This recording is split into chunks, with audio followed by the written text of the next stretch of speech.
jueves 19 de abril de 1945. El informe de la Wehrmacht reporta el final del cerco del Ruhr, ocurrido el 17 de abril, donde se encontraban alrededor de 5 millones de personas, soldados, civiles, prisioneros de guerra y trabajadores forzados. La lucha entre el Ruhr y el Rin ha terminado. Durante semanas de intensos combates, las tropas, bajo el mando del mariscal de campo Model, mantuvieron ocupadas a fuerzas superiores de 2 ejércitos estadounidenses y, cumpliendo ejemplarmente con su deber, resistieron hasta el último aliento. El enemigo sufrió enormes pérdidas de hombres y material.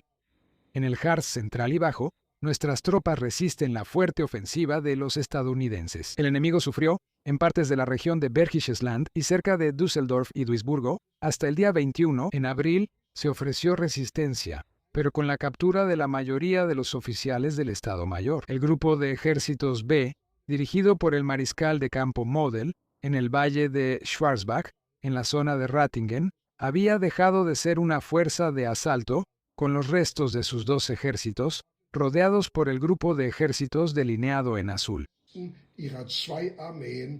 El enemigo: 26 generales, un almirante y alrededor de 300 oficiales superiores.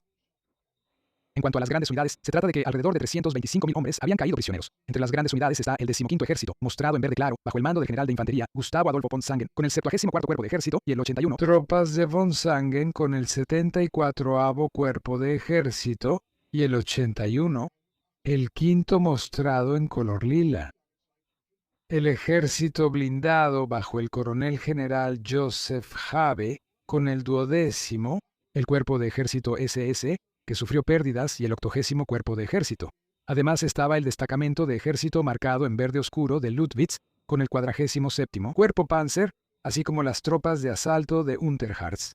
47º Cuerpo Panzer, así como el 63º y el 53º Cuerpo de Ejército y el 3er Cuerpo Antiaéreo, bajo el mando del teniente general Heino von Ranschau. Todo comenzó a principios de febrero de 1945, cuando el frente aún se encontraba en territorio holandés a lo largo de la línea Siegfriedo, entre Nimega y Roermond. Entre las instalaciones defensivas existía la llamada Zona Roja, una zona de evacuación de aproximadamente 10 kilómetros de ancho, de la cual, ante el avance de las tropas aliadas, una gran cantidad de civiles que vivían allí fueron llevados a la retaguardia, a pie o en transporte ferroviario. Sin embargo, este último se volvió cada vez más arriesgado, ya que durante el día, los cazabombarderos aliados dominaban el espacio aéreo, que no solo atacaban vehículos y columnas militares alemanas, sino también a civiles individuales, ciclistas o campesinos que trabajaban en los campos. Los trenes se consideraban un objetivo especialmente valioso, ya que se suponía que transportaban tropas alemanas o suministros. Pero cuando el 8 de febrero, atacaron un tren de carga con familias holandesas evacuadas de Roermond y murieron 15 civiles holandeses, el 16 de febrero, durante 2 fuertes ataques aéreos, gran parte de la ciudad de Wesel fue destruida y murieron 322 civiles. A principios de marzo, el mariscal de campo Model estableció el cuartel general de su grupo de ejércitos Moos en la posada Katzmann en Rimbach, cerca de Altenkirchen, en el Westerwald. Después de que las tropas estadounidenses alcanzaron la orilla izquierda del Rin en varios puntos, el 7 de marzo, fuerzas avanzadas de la 9ª División Blindada, que avanzaba desde el Valle del Aar, División Blindada de Estados Unidos, llegaron a Remagen, donde encontraron el puente ferroviario, que aunque había sido atacado y dañado por aviones aliados en los meses anteriores, seguía estando relativamente intacto. El puente Ludendorff, y la habían conquistado, como diré en un momento, prácticamente de un solo golpe. De hecho, este importante viaducto sobre el Rin también había sido preparado por la Wehrmacht para ser volado. Pero debido al caos que reinaba en las últimas semanas de la guerra, en lugar de 600 kilogramos del explosivo de ingenieros EK-Ekrasit, solo se usaron 300 kilos y en su lugar se utilizó Donarit, un explosivo industrial que normalmente solo se emplea para volar rocas y estructuras. De cualquier manera, el puente solo se levantó brevemente durante la voladura y, por lo tanto, apenas resultó dañado. Y debido a la evaluación incorrecta de la situación por parte del grupo de ejércitos, que tenía su atención puesta en la zona de Colonia, solo había disponible una compañía de seguridad de puentes para la defensa del puente. Con 36 hombres de la compañía de convalecientes, 105 y 120 hombres de la 12, compañía del Regimiento de Ingenieros de Tierra 12, una compañía de humo y una llamada batería antiaérea, Von Flak. Esta enorme fuerza debía ser reforzada, en caso necesario, por unos 180 miembros de la juventud hitleriana local, aproximadamente 600 hombres de la Volkssturm local y aproximadamente 120 voluntarios rusos que en realidad solo estaban disponibles en el papel y que el comandante de la 18ª correspondiente, Volksgrenadier Division, Generalleutnant Walter Bosch, los 2 batallones de infantería prometidos al comandante de combate de los puentes, una sección de artillería y una 8ª batería antitanque nunca llegaron. En cambio, las baterías antiaéreas que antes estaban estacionadas en el puente, excepto la batería Von, habían sido retiradas.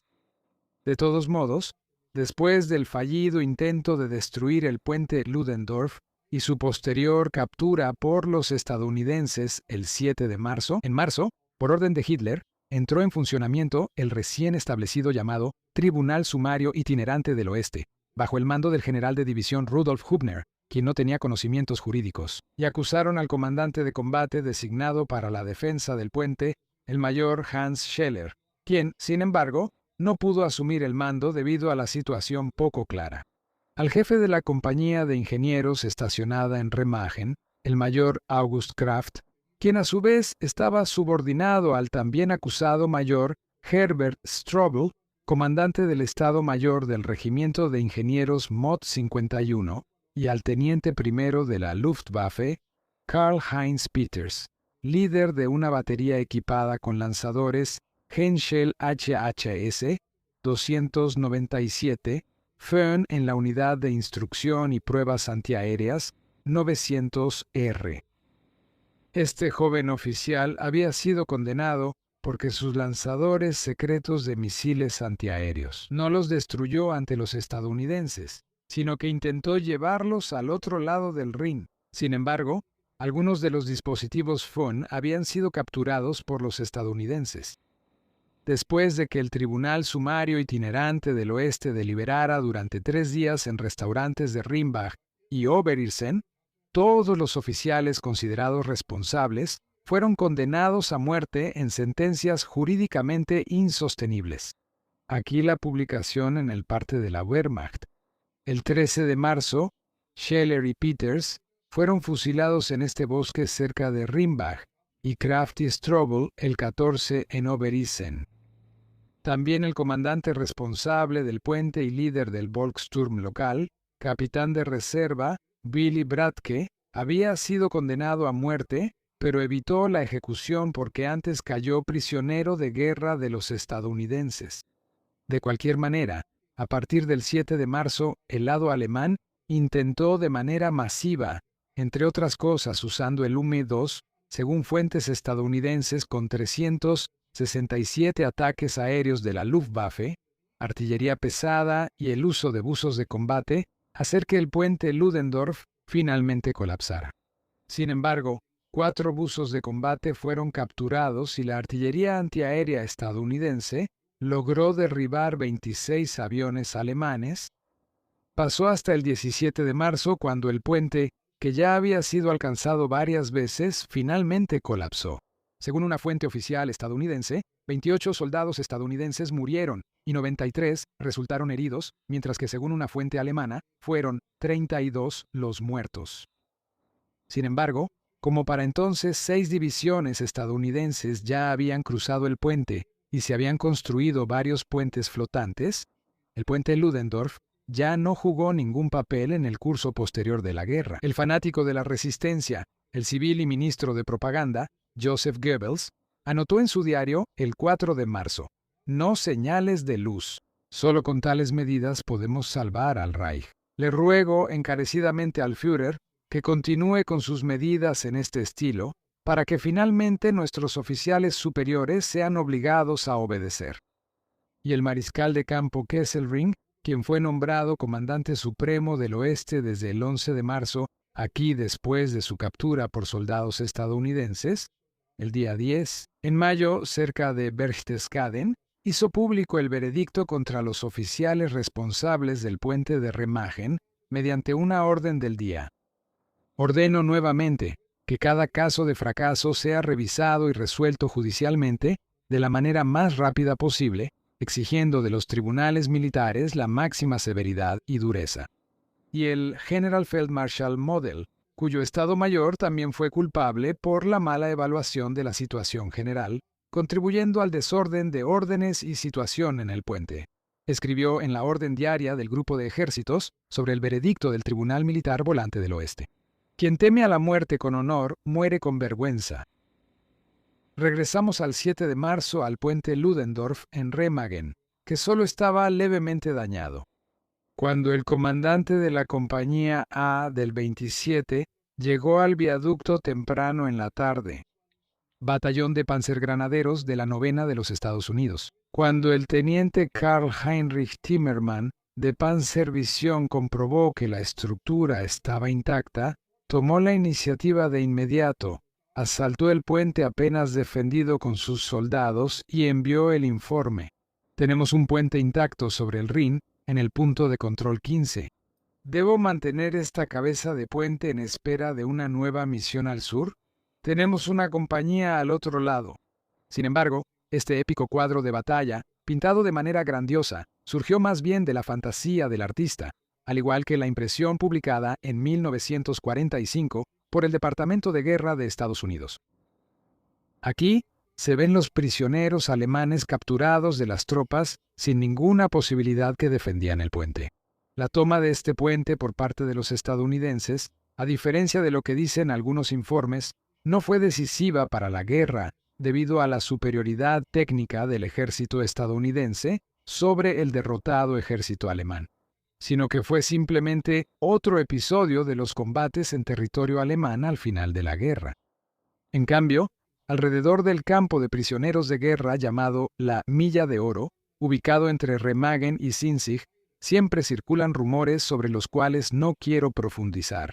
De cualquier manera, durante los combates en la zona de Remagen, cada vez más soldados alemanes cayeron prisioneros de los estadounidenses, entre ellos varios vestidos de civil, posiblemente desertores capturados, quienes ahora eran retenidos en un espacio muy reducido en la llamada Milla de Oro, con inicialmente 250.000 alemanes más después del final del cerco del Ruhr, con otros 325.000, es decir, un total de 660.000. Sobre la problemática de los campos de prisioneros en las praderas del Rin, también causada por la falta inicial de derechos de los prisioneros alemanes, tengo este video. El enlace también lo puede encontrar en el teletexto del video.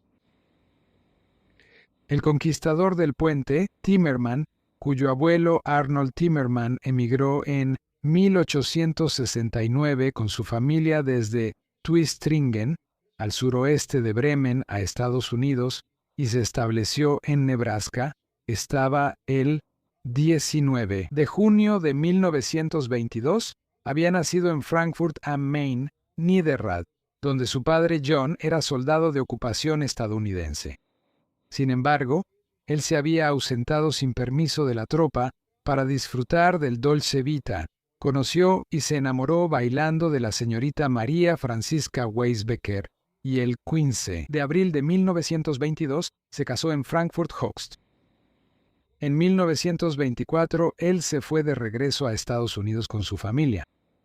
Después, cuando el teniente Timmermann cruzó el puente junto con el primer soldado, el sargento Alexander Albert Dravik, fueron reconocidos por el presidente de los Estados Unidos, el 18 de marzo de 1918, con la Cruz por Servicio Distinguido, que hasta hoy solo se ha otorgado 13.462 veces, la condecoración que está justo debajo de la Medalla de Honor del Congreso. Timmerman había restaurado a sus ojos el honor familiar militar, manchado por la indisciplina de su padre. Karl Heinrich, quien más tarde fue ascendido a primer teniente y enviado a la Guerra de Corea, el 21 de 1980. Octubre de 1951, falleció de cáncer en Denver, Colorado, a los 29 años. Le sobreviven su esposa, la Vera Lorraine Meyer Hansen, con quien se casó en 1943, y su hija, Gay Diane, nacida en 1945. De todos modos, cuando el informe de Timmerman llegó al Estado Mayor del general Eisenhower, el 7 de ese mes, el primer ejército de Estados Unidos, marzo, desvió sus divisiones, que estaban detenidas cerca de Colonia, en marchas forzadas hacia el puente Ludendorff, y poco después estableció una cabeza de puente en la orilla derecha del Rin, que fue creciendo constantemente. Que en los días siguientes, a pesar de los constantes ataques de los mandos, las unidades de mando del 15º Ejército Alemán y la Luftwaffe ya no pudo ser eliminado. Desde la cabeza de puente, que hasta el 22 de marzo se había ampliado a 50 kilómetros de ancho, el primer ejército de Estados Unidos avanzó el día 25 de marzo con sus divisiones hacia el este, mientras que el séptimo cuerpo, que pertenecía a este ejército, cambió más tarde de dirección desde el Valle Oriental hacia el norte, y tras una marcha de casi 100 kilómetros en un solo día, el 30 de marzo, alcanzó la cabecera distrital de Brilon, en el noreste de Sauerland, el 30 de marzo. Mientras tanto, a partir del 23 de marzo en el norte, el mariscal de campo británico Bernard Montgomery inició la Operación Plunder con un bombardeo de artillería de 4 horas usando 4.000 cañones para preparar el cruce del Rin septentrional y avanzar desde allí hacia el norte de Alemania. Las divisiones británicas se muestran en rojo, las alemanas en verde claro. A Plunder se sumó a partir del 24 la Operación Versity, que con más de 16.000 paracaidistas y varios miles de aviones, es considerada la mayor operación aerotransportada jamás realizada en un solo día y en un solo lugar. Para asegurar y apoyar a las tropas terrestres británicas que habían cruzado más allá del Isel y del Rin en la expansión de su cabeza de puente, formaban parte del primer ejército aerotransportado aliado bajo el mando del teniente general estadounidense Louis Hyde Brereton. Incluía a la 6ª Británica, División Aerotransportada Británica, y la 17ª estadounidense. La División Aerotransportada aterrizó en zonas de lanzamiento delimitadas en azul en la orilla este del Rin, justo al oeste de Hamminkeln y Wesel, donde, durante la formación de la cabeza de puente, se enfrentaron al grupo de combate de la 84 División alemana que defendía esa zona. División de Infantería al mando del general de división Heinz Fiebig. La 84 A logró infligir graves pérdidas a británicos y canadienses, pero para finales de marzo fue destruida por las fuerzas aéreas y terrestres de estos. Además, en la zona entre Bergerford, Meerhoek y Heldern, los atacantes se enfrentaron a elementos de la 7ª A División de Paracaidistas bajo el mando de su comandante, el general de división Wolfgang Erdmann, quien el 5 de septiembre de 1946 se suicidó en un campo de prisioneros británico en Münster. El resultado del exitoso cruce del Rin por parte del 21º Ejército de Montgomery, el grupo de ejércitos cerca de Wesel y la expansión diaria y significativa de la cabeza de puente, junto con el rápido avance del 9º Ejército bajo su mando. El avance hacia el este del ejército estadounidense al norte del Lippe representaba ahora el peligro inminente de cerco para el grupo de ejércitos BES. Por lo cual los restos de la 116ª, casi completamente destruida en el frente de Normandía, la división Panzer, bajo el mando del general de brigada Siegfried von Waldenburg, lanzaron un contraataque entre Lippe y Sauerland. En ese momento, esta división, con apenas unos pocos miles de soldados y una docena de tanques, se enfrentaba a 50.000 hombres de la 30ª y 35ª y la 84ª División de Infantería de los Estados Unidos, así como la 4ª División Canadiense y la 8ª División Panzer de los Estados Unidos. Lo que quedaba el 16 de abril de la 116ª División Panzer se rindió ese día. Un pequeño grupo de combate, trasladado a tiempo detrás del río Weser, se rindió el 21 de abril en el marco del 66º Cuerpo de Ejército del Ejército en Hars las Armas. Para mantener abierto el acceso a Paderborn contra las avanzadas de tanques de la Tercera División Blindada de Estados Unidos. Atacaron el 30 de marzo al sur de Paderborn, atacaron las unidades alemanas reunidas del campo de entrenamiento militar Senne-Lager. Estas estaban compuestas por todo el personal disponible de las llamadas oficialmente Unidades de Entrenamiento de Tanques de Westfalia, que luego recibieron el nombre de Brigada SS Westfalia o Brigada de Reserva SS Westfalia. Esta fue formada el día 28 en marzo, bajo el mando del Obersturmbannführer Hans Stern, quien provenía del ejército y en 1943 fue transferido a la Waffen-SS, y después de la guerra fue teniente coronel en la Bundeswehr. La brigada estaba compuesta por 2 regimientos de infantería, formados rápidamente y nombrados según sus comandantes. El regimiento Meyer, con los 2 batallones de entrenamiento y reemplazo de reconocimiento blindado, SS Panzer I y II, así como un batallón de entrenamiento de suboficiales de reconocimiento blindado SS Panzer.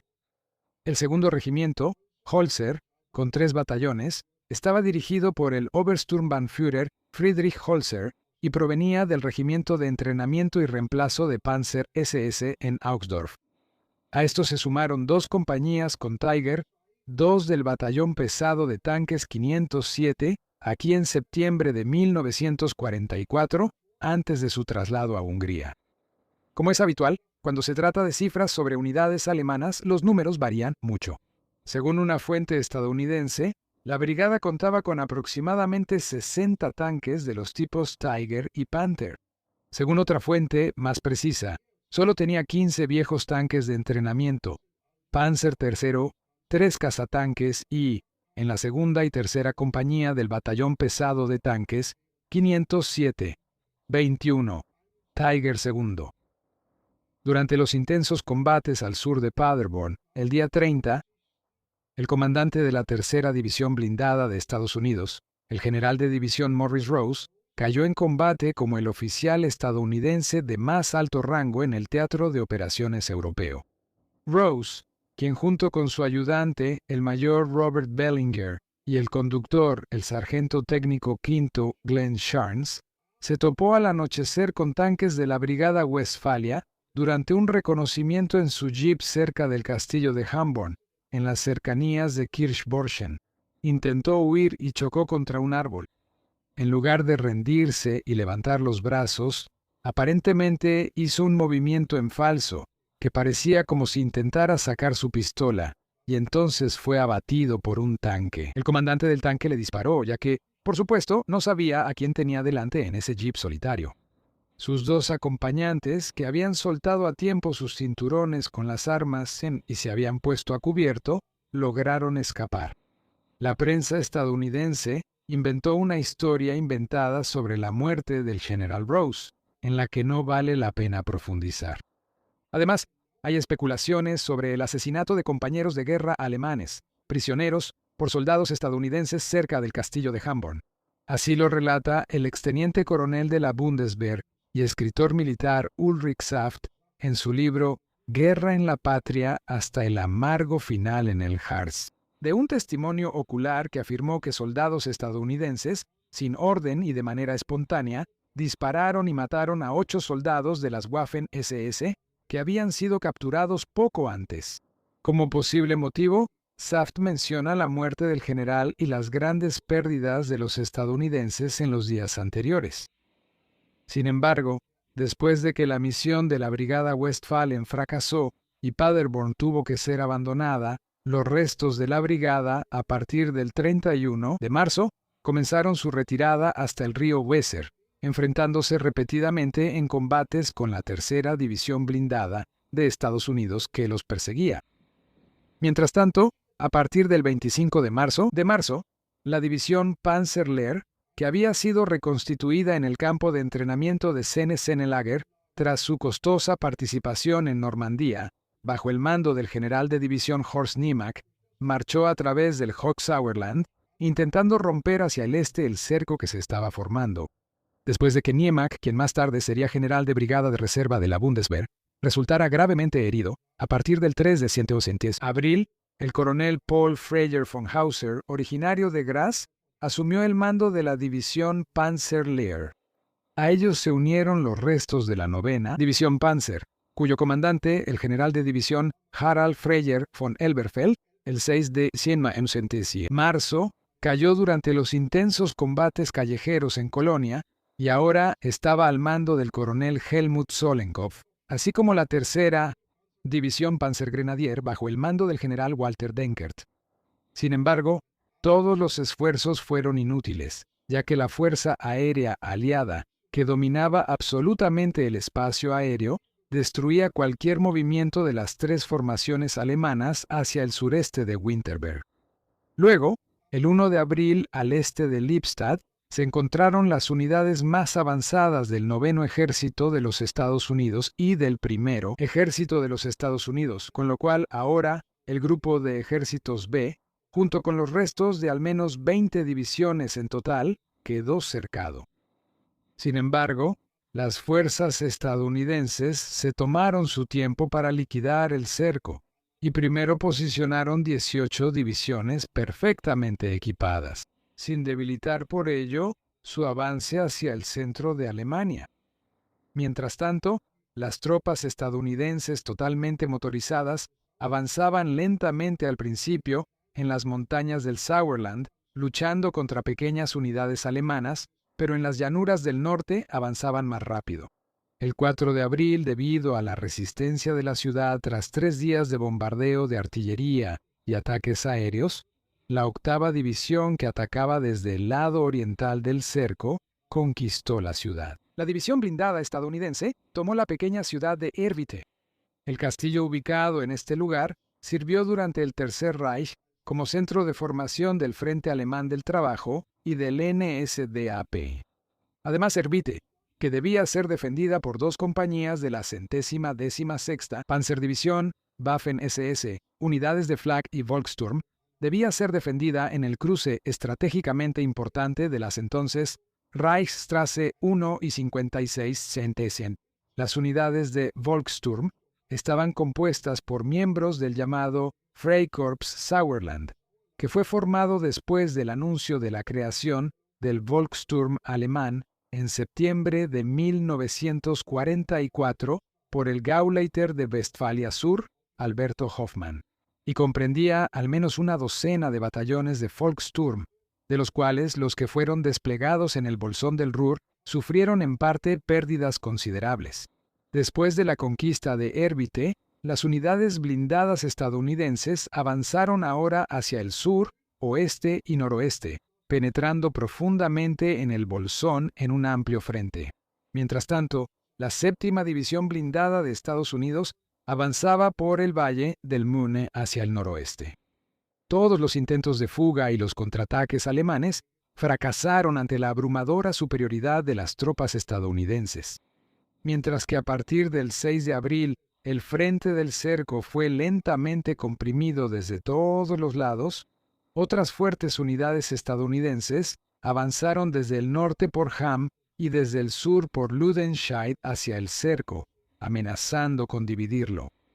Después de que el alto mando alemán, OKVB, amenazara el 12 de abril con la pena de muerte por no defender las ciudades, el informe de la Wehrmacht del 14 de abril comunicó: la encarnizada lucha en el Rin y el Ruhr, así como en la región de Bergisches Land, continúa con creciente intensidad. En varias brechas de penetración, aún se luchaba intensamente al anochecer. Alrededor del 13 de abril, el mariscal de campo Model había reconocido aquí, a finales de marzo, en su cuartel general, entre otras cosas, durante una conversación con el ministro de Armamento Alberto Speer, que no debía obedecer la orden de destrucción de la infraestructura de Hitler y la falta de perspectivas de la situación en el cerco del Ruhr. Cuando el 15 de abril en Wetter an der Ruhr, las avanzadas de la 8ª y la 99ª, cuando las fuerzas estadounidenses se encontraron, el cerco se dividió en una parte occidental más grande con la 5ª Panzerarmee y una pequeña parte oriental con los restos del 15º Ejército, es decir, la 116ª División Panzer, la División Panzerlehr, así como unidades antiaéreas y otras formaciones. Pero cuando el 17 de abril el comandante del 58º, el general de división Matthew Ridgway, comandante del 58º Cuerpo Aerotransportado de Estados Unidos, ofreció la rendición al grupo de ejércitos, pero Model la rechazó. Sin embargo, el mariscal de campo decidió el día 17, sin consultar a Hitler, disolver su grupo de ejércitos y ordenó liberar tanto a los jóvenes como a los soldados de mayor edad para que pudieran regresar a casa disfrazados de civiles. Los demás debían decidir en los próximos 3 días si intentaban abrirse paso hasta casa, rendirse individualmente o abrirse paso hasta la siguiente unidad que aún estuviera combatiendo. Un día después, el 18 de abril, el parte de la Wehrmacht seguía transmitiendo un optimismo moderado. Entre el Ruhr y el Rin, nuestras divisiones están separadas en 2 grupos y fuertemente comprimidas, luchando en la batalla más dura contra un enemigo muy superior en número y material. Defienden tenaz y ferozmente cada metro de terreno contra el enemigo que ataca de manera concéntrica. La guarnición de Düsseldorf respondió a la exigencia de rendición destruyendo 17 tanques del enemigo atacante. Sin embargo, después de que la parte oriental del cerco, junto con los restos del 15º Ejército, fue invadida, las formaciones alemanas se desintegraron rápidamente y el número de prisioneros se duplicaba cada hora. Luego, el 19 de abril, llegó el final del cerco del Ruhr. Walter Model, quien el 30 de marzo fue ascendido a mariscal de campo como el penúltimo coronel general alemán, era considerado, al menos desde los duros combates defensivos en el frente oriental, como un maestro de la defensa. Pero Model, quien simpatizaba con el nacionalsocialismo, hacía tiempo que había reconocido lo inútil que era continuar la guerra, aunque de todos modos seguía cumpliendo las órdenes de Hitler. Sin embargo, también fue uno de los pocos mariscales de campo que se atrevió a contradecir abiertamente la conducción de la guerra de Hitler. Después de que Model, como se mencionó, disolvió su grupo de ejércitos y les dio a sus soldados la oportunidad de regresar a casa por su cuenta, eso no era una alternativa para él. El 21 de abril se pegó un tiro en un bosque cerca de Duisburgo. Tenía 54 años de edad